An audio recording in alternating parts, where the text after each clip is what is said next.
Welcome back, my foamers and foamettes. Yes, I'm making that a thing, I'm trying to tell you. Today we're gonna have a brief overview of each game mode. When I first started playing Foamstars, I didn't really know about the game mode, and there's a couple of hidden things that many players actually didn't know about it until you start playing it for a long time. And that's exactly why I'm making this video. I wanna make sure that you are ready when you hop into Foamstars so you're not lost and you understand exactly what to do. The first mode that we're gonna talk about, and the main mode of Foamstars, is called Smash the Star. Both teams have a collective pool of lives of 7. Once all 7 lives get consumed, the star player is revealed. Now the star player is always the player that's performing the best at the time that all 7 lives are eliminated. This means if I perform the best every single game, I will always be the star player. But there's a catch. Once the star player is revealed, everyone on the team has unlimited lives. However, once the star player is eliminated, the game is over. Now there's a special little twist that they don't tell you about when you are the star player. You're more like a raid boss. When you become the star player, you have higher stats. This means you're harder to kill and your ammo doesn't run out as fast. You'll realize that you have a lot more ammo to play with. This is not someone hacking. This is not the game being unbalanced. This is meant to give the star player a chance to survive. You have 4 players gunning for 1 person. So the only way they can stay alive is by giving them a little oomph to their stats. But this also means you can't just run at a star player and expect to wipe them out.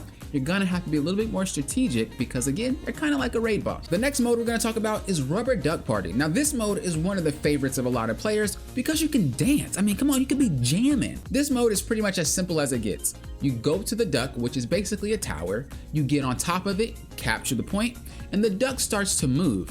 But again, there's also a twist that they don't tell you about.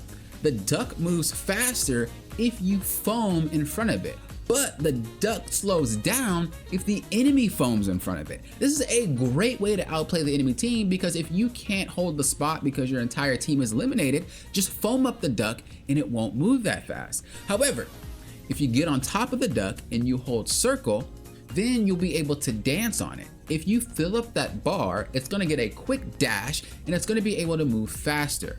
I highly recommend you wait until the best time possible to do the dash. A lot of the times I'll see players just kind of dash anywhere, but if you wait where it's gonna be a very hectic spot, you can kind of just dash through the fight and not have to worry about anything.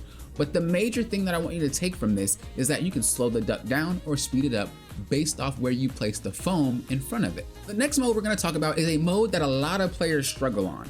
It's not necessarily a bad mode, but it's a mode that people are gonna have to get used to before they can actually play it well. It's a very strange mode, but it's a very unique idea. This is called Happy Bath Survival. 4 players will be fighting in an arena. There's 2 versus 2. The 2 teammates of each team will be at the top of a platform, foaming down on the players to make it harder for them to fight, to make it harder for them to move, trying to give their team an advantage. This is one of the issues that I think causes a lot of players stress, is because it's hard to do something about it. But the best way to go about it is to think ahead. Where is the enemy team going? Is my teammate trying to run away? If so, let me foam so that he can run away properly. Now this mode actually requires a lot of strategy, especially when you're on top of the platforms.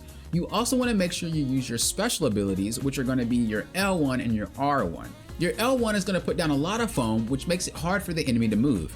Your R1 is going to throw like a grenade or like a bomb that will blast them up. Now, when you're using the L1 ability, you can actually hurt the enemy if you land it on top of them. Keep that in mind. You can foam them, you can hurt them if you land it on top of them. The bomb can be used to not only foam them up and make them a ball, but you can also knock them into the water if you time it right. Again, a person that is at the top, if they play really well, they can turn the tide of that fight down at the bottom. This is why I think a lot of players struggle. The best way to get around this is to always think about, what is my main goal as the person up top? Am I trying to help my teammate out? Or am I trying to disrupt the enemy team? Sometimes you're gonna have to go back and forth between your decisions, but the best way to get around it is to always be flexible and to always be prepared for the next step. I do want to add a little side note too. You can use the cannons to launch yourself back and forth. I see a lot of players just kind of go in a circle, but just use the cannons, press circle on them. You'll fly to the other side of the map and you can help your team out that way. I just wanted to do a brief overview of all the modes because when I first started, I had no clue what I was doing and I had to figure it all by myself. So if this video helped you, make sure you suds up that like button so that way other players that are getting into Foamstars will understand exactly what to do and they won't run into the same issues that I ran into when I first started. If you're looking for more guides, tips, tricks, news, or gameplays on Foamstars, keep it locked, hit that subscribe button, that way you're notified for all of them to drop, and make sure you check out my channel, because there's more on there. Until next time, you know what I always say, think you guys are doing what? Popping often, but often.